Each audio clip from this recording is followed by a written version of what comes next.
Hello everyone! So I just made a brand new segment for the show and I call it Tito Poorito Unbox. So the purpose of the show or the segment is to unbox the items that I purchase online and give you some sort of review. So for you to know whether it's worth your money or not. And the product that I'm going to be unboxing today is a shower head. Yeah, that's right, shower head. To give you a little background of the product, why I ordered the product. We just recently moved in, and one of the problems that we encountered was the shower head.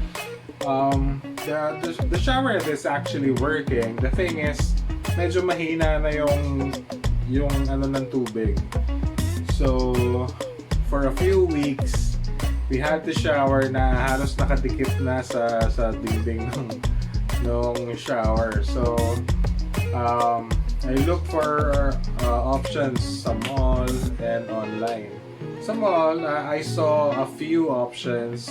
The price ranges between 400 to almost 1,000 pesos. And online, we saw a cheap product, and we went for it. We decided to give it a try kasi okay naman yung feedback feedback sa seller, feedback sa product, sa courier. So it just arrived, and this is it, the shower head. So tingnan natin. So ito na nga yun, no? The shower head. So it came in a box and it's bubble wrap. Ito na yun. You probably have seen this kino-commercial sa TV. Ito na yan. Before you judge the product, let me tell you the price first, no? Yan nagiging problema sa atin. We're too easy to judge. This costs not 200 pesos. It's not 150. The price is 129 for this product. So I guess you get what you pay for, right? But, if it works, then I'm totally fine with it. Diba? Tingnan natin. I-try natin. Ayan, so this is the water head that we ordered online. And so far, okay naman siya. It only took me a wrench to remove the old one and then to screw this new one in. Yan. Medyo mabigat lang siya kasi puno siya ng tubig sa loob, plus as you can see what's inside, meron siyang parang mga pebbles sa loob. And yan, almost hindi niyo makita yung mga butas niya. So is it good? Let's check. Ayan. Tingnan natin. Sabi, there are 3 modes. So let's just say this is the first one. Tingnan natin.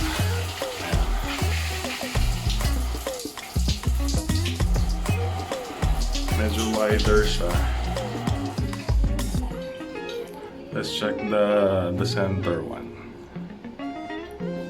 Medyo mabigat talaga siya, so bumibigay yung holder, pero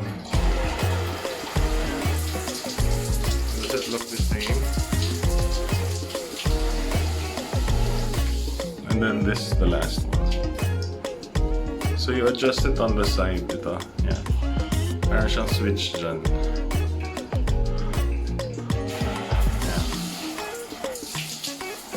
medyo maliit.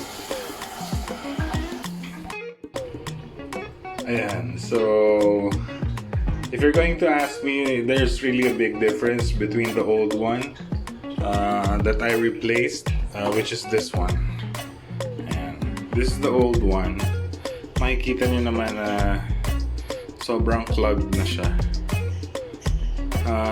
It's still usable, pero hindi na siya ganun kaganda gamitin. So, is it worth it for, we'll see, kasi it's made out of plastic eh. So I don't know how long we can use it, pero first impressions, okay siya, okay, sulit. And then medyo excited na ako maligo para ma-try. So yeah. So this is the old shower head that I replaced. It came with the unit kasi. So, I'm assuming na ito yung unang-unang shower head pa. So, you can't really expect to be, still efficient after all these years.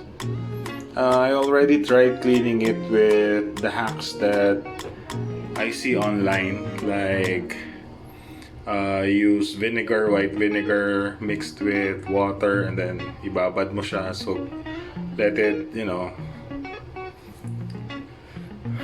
ibabad mo siya overnight. I already did that, but still a fail. So, we ordered something online, and yan nga yung nakuha namin. So, it's affordable. It's actually cheap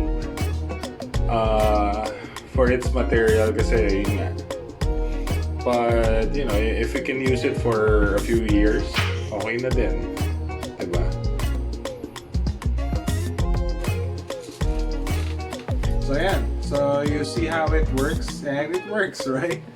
So, let's proceed with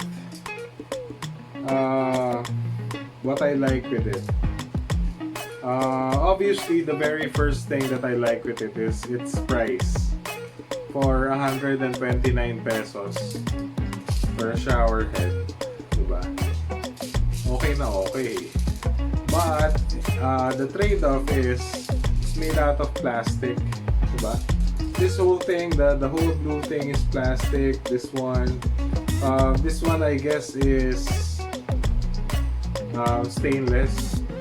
I'm assuming it's stainless kasi mababasa ito, diba? So yan. This one also. So unlike dun sa old shower head namin, nakita mo yung nilalabasan ng tubig. I don't know what it's called. Yung nilalabasan ng tubig. Ito medyo fine. Kaya nung nakita nyo kanina, sobrang fine nung bagsak ng tubig. So I guess that's how it saves you water and money in the long run. So yan, tingnan nyo mabuti. Halos hindi nyo kita, diba? Yan. So that's number one that I like with it. Number two, it works. So nandun na kagad yun. Number two na kagad yun. It works and I'm happy how it works. Number three, probably the last one. It was actually easy to install. I actually surprised myself kasi I was able to install it by myself. I was actually expecting na, tatawag ako ng housekeeping just to install it for us. But I was able to do it. Yay! The handyman. So yan, those are the top three things that I like with this product. Now let's go to what I don't like. Again, since it's cheap, of course, it will be made out of, cheap material.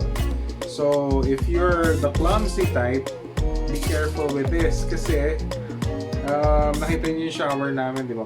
Parang may hose siya coming from the heater. So natatanggal siya, so you can, yan. So hindi siya fixed. So pag nabitawan nyo to, even if it doesn't reach the floor when it drops down, pag bagsak nito dun sa wall, pag tama dun sa wall, sigurado basag to. So be careful. It's made out of plastic. Again, hindi mo masisisi because it's cheap, di ba? That's the first thing that I don't like about this. And the second one is sana ito, ibang color na lang. Kahit ito na lang yung, blue. Kasi ang pangit eh. Seryoso, di ba nakita niyo yung setup? Parang it stands out na kitang-kita mo na, cheap. Anyhow, those are the two things that I don't like. One more thing. It's actually heavy. Makikita niyo rin kaganina na nag-lean siya forward kasi nung in-attach ko siya dun sa holder, nag-rotate siya because of the weight. Kasi this whole thing gets filled out with water eh. So it's just in there until you turn the shower on, saka siya lalabas. So yeah. It's kind of heavy, which I don't really mind, but if you have to adjust it every time, diba? So yeah, those are the top 3 things that I like with it, and the top 3 that I don't. So, is it worth it? For its price, I think it's yes. We actually ordered 2. Kasi nga, I had an idea that this is plastic, this is going to be plastic. And just to be safe, we ordered 2 para if ever mabasag yung isa in transit, mayroon kaming gagamitin, di ba? So it's, 129 pesos. I know 129 pesos, 129 pesos, but compared to the products I saw sa mall and the other products online, pwede na to. If you'll be able to use this for 6 months, a year. Pag umabot ng 2 years, sulit na yung 129 mo. So, to me, it's a good buy. It's not good buy. It's a good buy. So, if you're actually, planning to change your shower head, this is a good option. Okay, so this is generic. Wala siyang brand, wala siyang whatever. You just search it online. You just enter the keywords, shower head, and then pag nakita nyo to, this is it.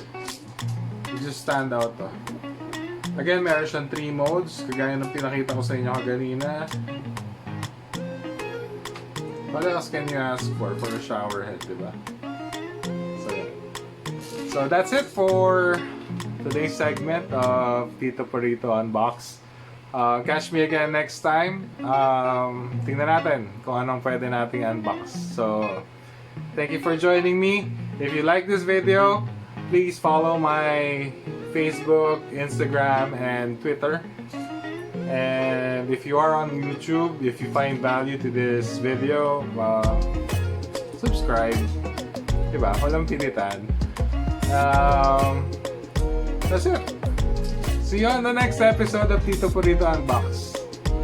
Goodbye!